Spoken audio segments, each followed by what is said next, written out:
Let's welcome Rinoshah, an exuberant 15-year-old described by her friends as a chaotic genius. She bubbles with spontaneous bursts of energy, having caffeine as a driving force. But like her ephemeral iced coffee that always seems to run out right when her study session starts, her prodigious idea never runs out. As an aspiring business magnate, she has a passion love for physics and is enthralled by international relations. She would like to see herself as a successful entrepreneur and also dreams of being future director of the UN.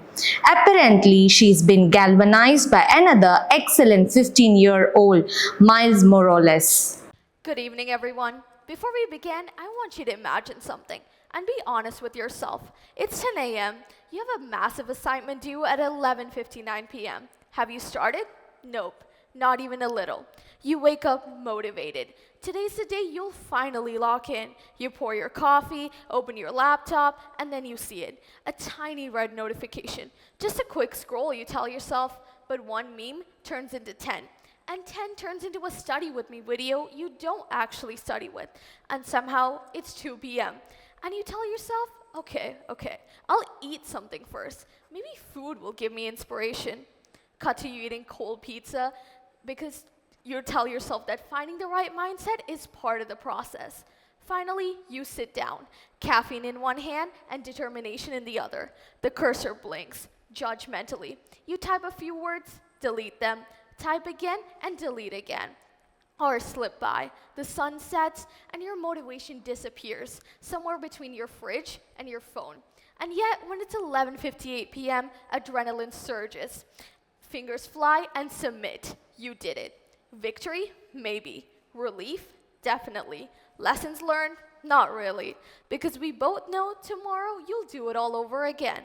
Procrastination isn't just a bad habit, it's one of humanity's greatest enemies. Psychologist Joseph Ferrari found that around 20% of adults and a whopping 50% of university students chronically procrastinate. But before you call yourselves lazy, you must remember procrastination isn't about laziness. It's about emotion, it's about mood, and it's about your brain trying to protect you from yourself.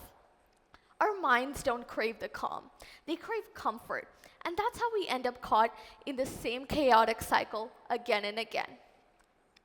Experts define procrastination as a self-defeating behavior. To simply put, it's short-term relief with the consequence of long-term regret.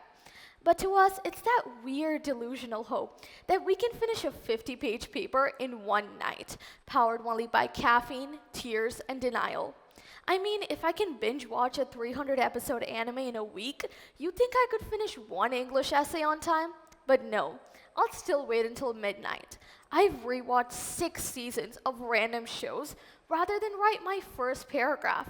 I've read how to stop procrastinating articles while actively procrastinating. I've convinced myself I have photographic memory after reading my notes once, only to stare blankly at the exam paper thinking, what is cryolite again? I remember highlighting that in yellow, but what is it again? I once read a 600-page book called Catabasis about rescuing your professor from hell, just so he could give you credits for your final assignment. Even after finishing that, I didn't start my assignment. Watching study with me videos where I don't actually study with them, and telling myself I'll lock in tomorrow, making my comeback plan for the 10th time this month, a world record, I must say, and then lying on the bed, staring at the ceiling, and thinking tomorrow's a better day to start.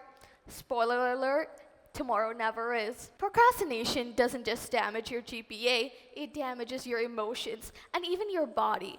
Or in the wise words of somebody called Stephen He, procrastination gives you emotional damage.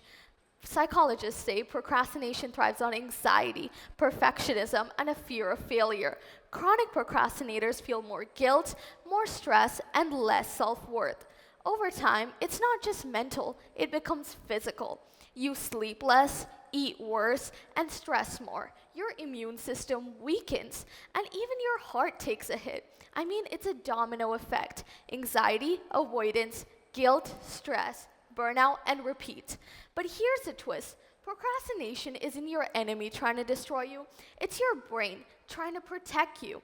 It's your brain's safety net, a way of saying this task feels scary or painful. Let's not do it right now. Let's talk about what's happening up here now. Our brain is this extraordinary network of billions of neurons, a living library that stores every thought, habit, and decision. And it's ruled by two very different forces. First, the limbic system. The limbic system is the emotional center. It's impulsive, it's pleasure-seeking, and it's allergic to pain. Next is the prefrontal cortex. This is our rational planner. It's logical, organized, and responsible. And they're always arguing, just like my Asian mom and dad.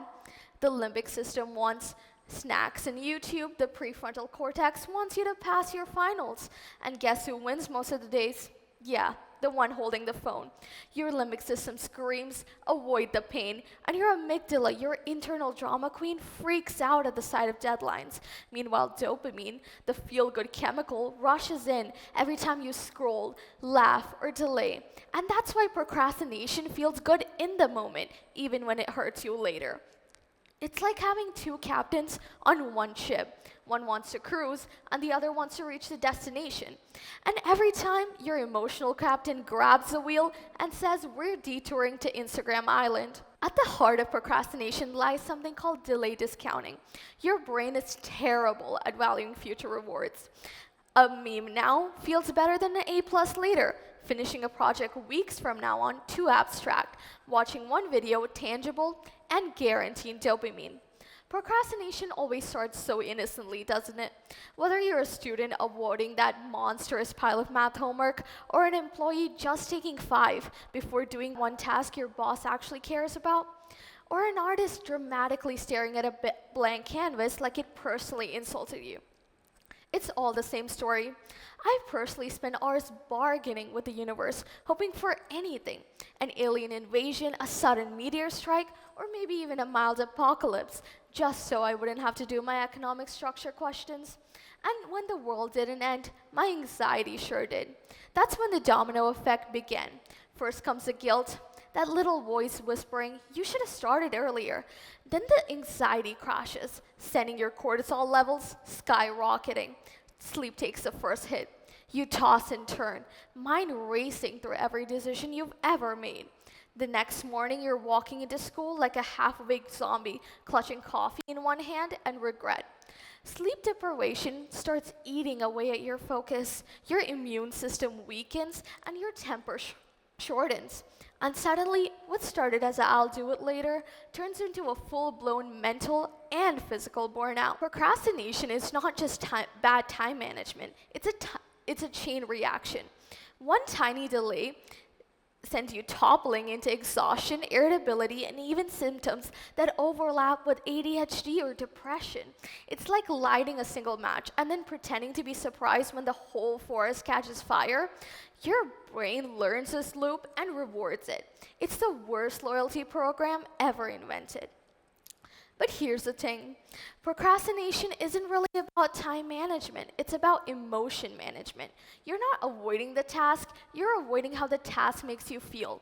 Stress, anxiety, crushing boredom. Take your pick. It starts innocently enough. You sit down, open that terrifying assignment up, and your amygdala, aka your brain's tiny drama queen, freaks out, shrieking, danger, run.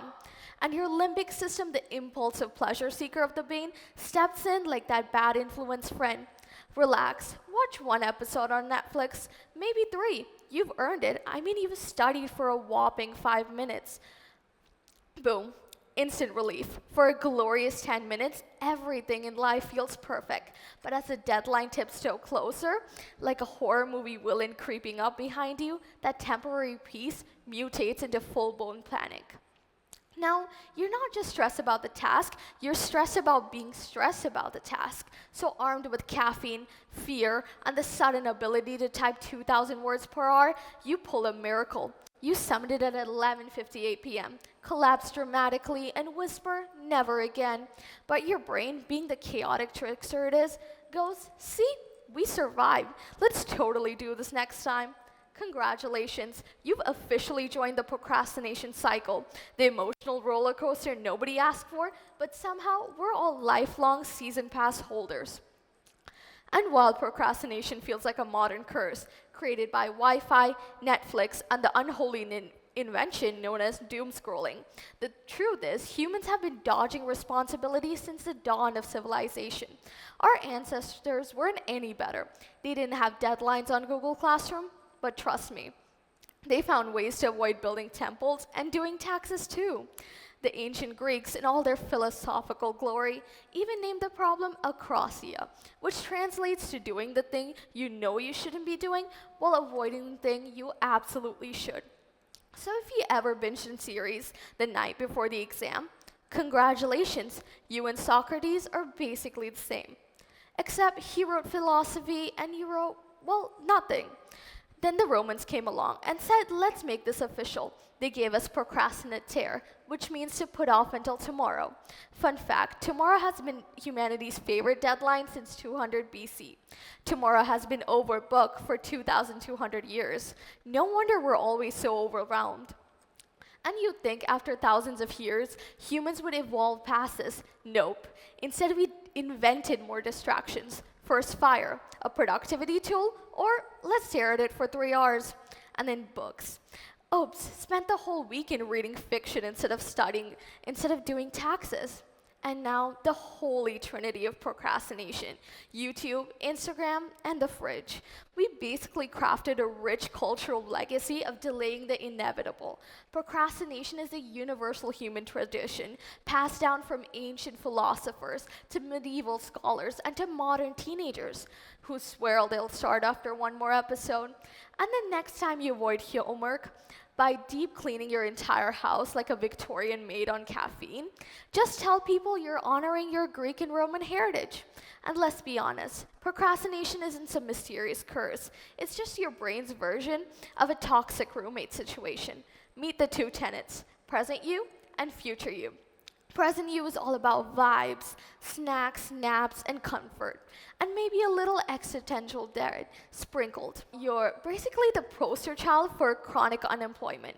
Future you, on the other hand, has ambitions, a degree, a stable job, and maybe just a hint of self-respect. The issue? Your brain doesn't actually see future you as you. It's like, hey, that's tomorrow's problem. And that's how present you ends up betraying future you for 10 more minutes of dopamine-fueled scrolling. Psychologist Dr. Tim Cycle nails it by saying procrastination is the present self saying, I'd rather feel good now. And let's bust a myth while we're here. I work better under pressure. No, you don't. You work later under pressure. That so-called laser focus before a deadline, that's not brilliance. That's your brain drowning in cortisol, panic, and sheer survival instinct. Research from Diane Tice and Dr. Roy Boismember shows procrastinators aren't just submitting things late, they're more stressed, they get sick more often, and they perform worse overall. So I work better under pressure feeling? Yeah, that's not confidence. That's just adrenaline gaslighting you. At its core, procrastination isn't laziness. It's biology versus psychology, a tug-of-war between your lizard brain limbic system that wants instant pleasure and your prefrontal cortex that wants long-term success. Recognizing that internal civil war is the first step in winning it. Because while present you is out here living your best life on YouTube, future you is silently screaming into a pillow. So the next time you hear yourself whisper, I'll start tomorrow, just remember tomorrow has been rescheduled for the past 2,000 years. Your brain may crave the thrill of last-minute chaos, but trust me, your future self would really appreciate it if you just started, today. Procrastination. Why doing nothing might actually be your brain doing its best work. Let's get one thing straight. Procrastination isn't always a tragic flaw. Sometimes it's a creative strategy with bad PR. We've spent centuries demonizing it, painting it as a destroyer of dreams, grades, and productivity. But here's the twist. Science says a little delay can be exactly what your brain needs to do some of its best work. And think of it this way, not all waiting is wasted. Some of it is an incubation. When you procrastinate just the right amount, your brain doesn't stop thinking about the task. It quietly runs in the background, connecting random dots while you're totally not avoiding it. Psychologists call this divergent thinking. It's the birthplace of originality.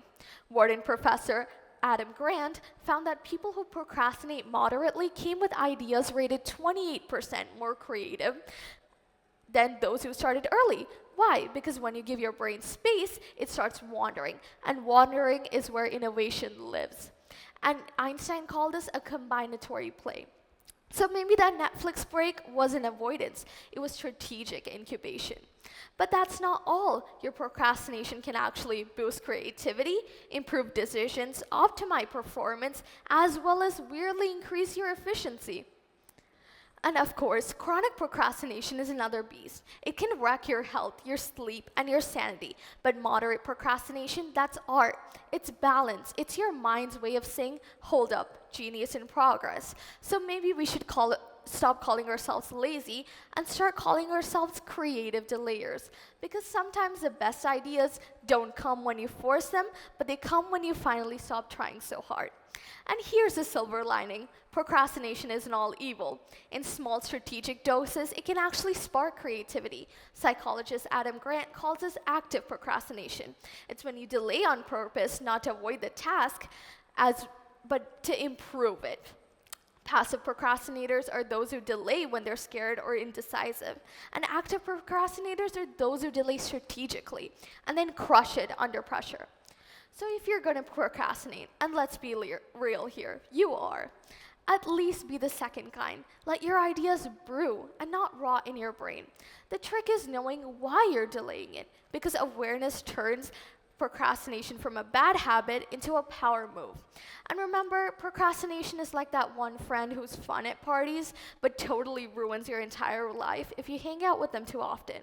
A little is fine, but if you let it run your schedule, congratulations, you're now the main character in Deadline, The Tragedy. And that's my cue to sign off. It's been Rinoshah. Thank you.